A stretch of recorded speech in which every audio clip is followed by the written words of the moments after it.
Hello दोस्तों, ऐसी ही मज़ेदार वीडियो सुनने के लिए मेरी वीडियो को लाइक करें, शेयर करें और मेरे चैनल को सब्सक्राइब करें। व्योमा लंबी लंबी सांसें लेने लगी।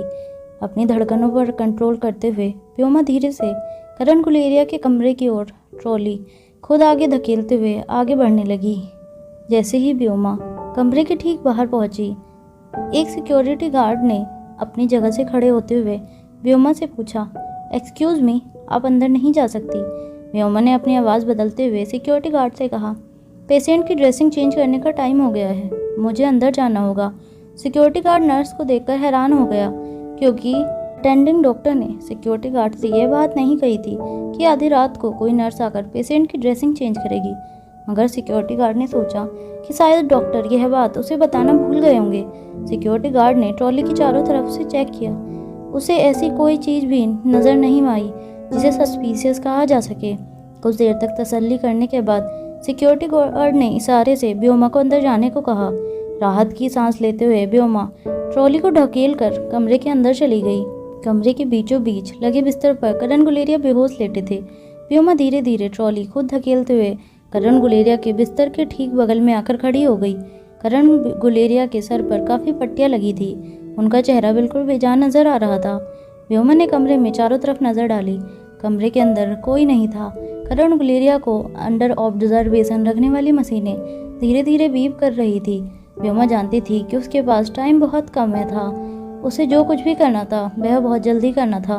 व्योमा को अच्छी तरह याद था कि अनिका ने कहा था कि लगभग 1 से 1.5 दिन में करण गुलेरिया को होश आ जाएगा, और अगर ऐसा हो गया तो वह दिन दूर नहीं होगा जब करण गुलेरिया व्योमा को धक्के मारकर गुलेरिया परिवार से अलग कर देंगे।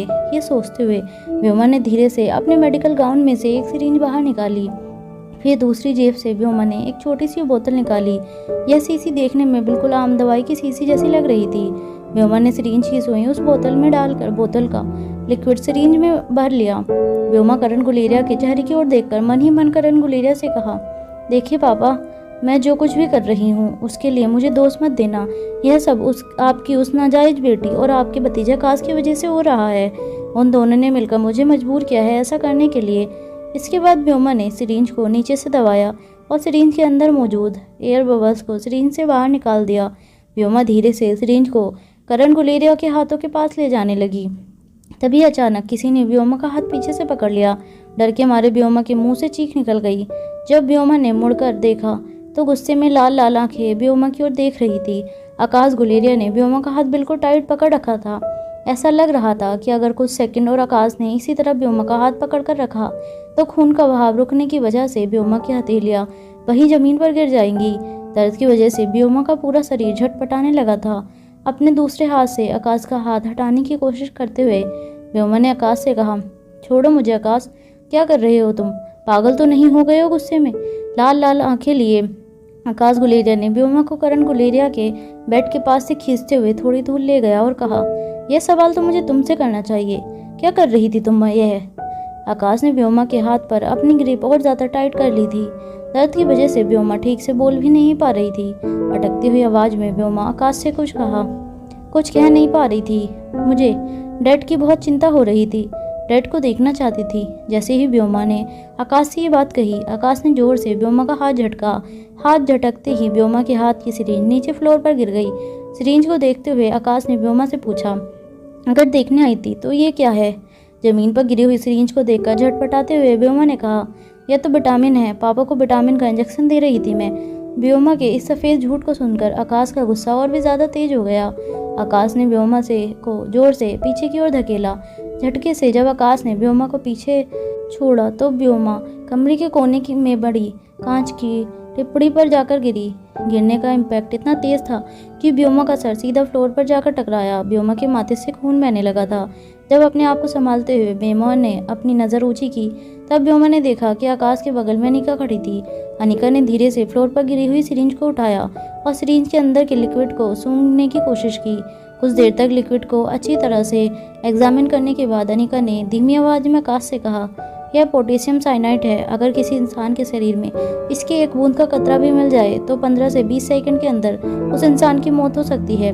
अनिका की बात सुनते ही व्योमा ने अपनी आवाज़ तेज करते हुए कहा, क्या बकवास कर रही हो तुम? बिल्कुल झूठ बोल रही है ये लड़की। आकाश, मैं भला पापा को जहर क्यों दूंगी? अरे यह सिरिंज में तो विटामिन है।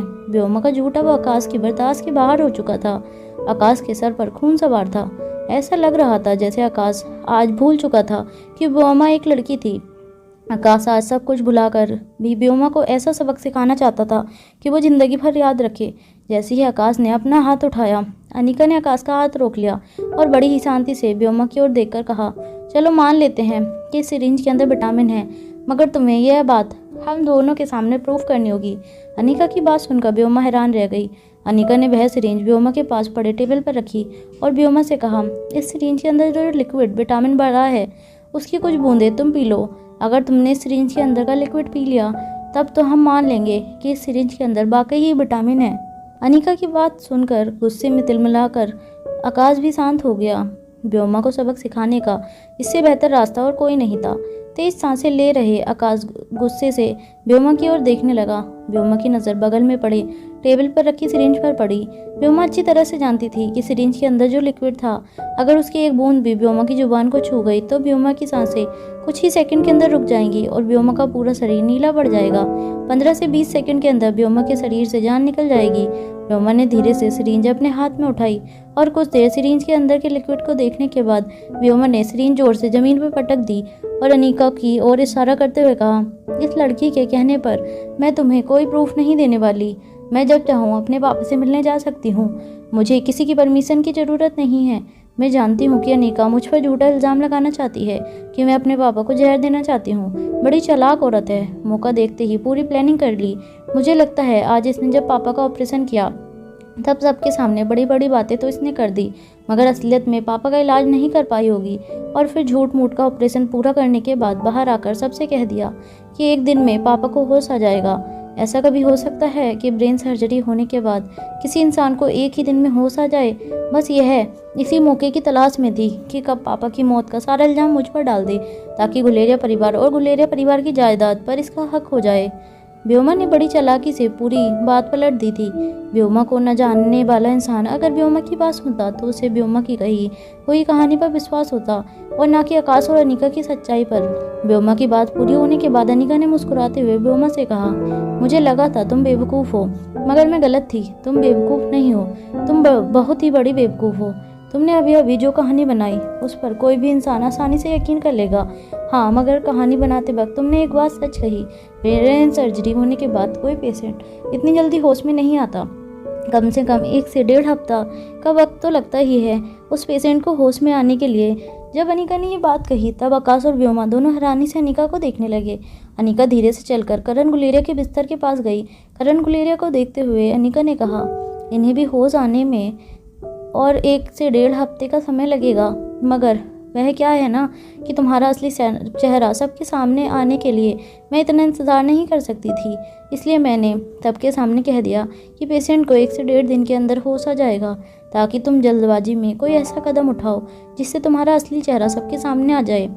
अनिका की बातें सुनकर व्योमा के चेहरे पर कन्फ्यूज़न बढ़ रहा था। तभी आकाश ने अपनी दोनों मुट्ठियां कसते हुए व्योमा की आंखों में आंखें डालकर कहा, बूढ़े बाबा को जहर देने का इल्ज़ाम तो शारदा ने अपने ऊपर ले लिया है। हम चाह कर भी तुम्हारे खिलाफ कोई सबूत नहीं इकट्ठा कर पाते और तुम्हारे गुनाह की सज़ा तुम्हें नहीं दिला पाते। इसलिए हमने सोचा कि क्यों ना तुम्हें अपने अगले गुनाह के लिए सज़ा दिलवाई जाए।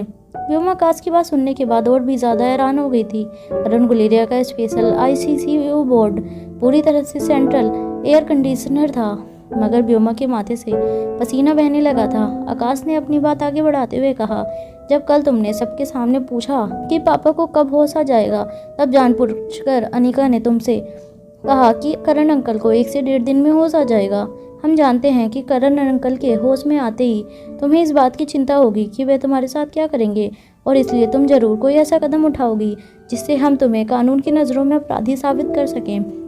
अगर आज तुम यहाँ करण अंकल पर जानलेवा हमला करने नहीं आती, तब तो मैं ये सोच लेता एक बार कि कम से कम तुम्हारे अंदर इतनी इंसानियत तो है कि जिस आदमी ने तुम्हें ज़िंदगी दी, सहारा दिया, उस आदमी के लिए तुम्हारे दिल में थोड़ी इज्जत, थोड़ा बहुत प्यार बाकी है। मगर आज यहाँ आकर तुमने यह साबित कर दिया कि तुम इंसान कहलाने के लायक ही नहीं हो। हैरान व्योमा अनिका और आकाश के सामने देखते हुए अटकती हुई आवाज़ में कहने लगी, इसका मतलब यह सब कुछ एक तरफ था? तुम दोनों ने मिलकर मुझे फंसाया है। मैं तुम्हें छोड़ूंगी नहीं। जैसे ही व्योमा ने अनिका पर अटैक करने की कोशिश की, आकाश ने व्योमा को दोनों कंधे से पकड़ लिया और मेन डोर की ओर जोर से धकेल दिया। बाहर से आकाश के कुछ बॉडीगार्ड अंदर आए और उन्होंने व्योमा को तुरंत अपने कंट्रोल में ले लिया। व्योमा जोर जोर से हाथ पांव मारकर बॉडीगार्ड की ग्रिप से छूटने की कोशिश कर रही थी, मगर उसकी सारी कोशिशें नाकाम थी।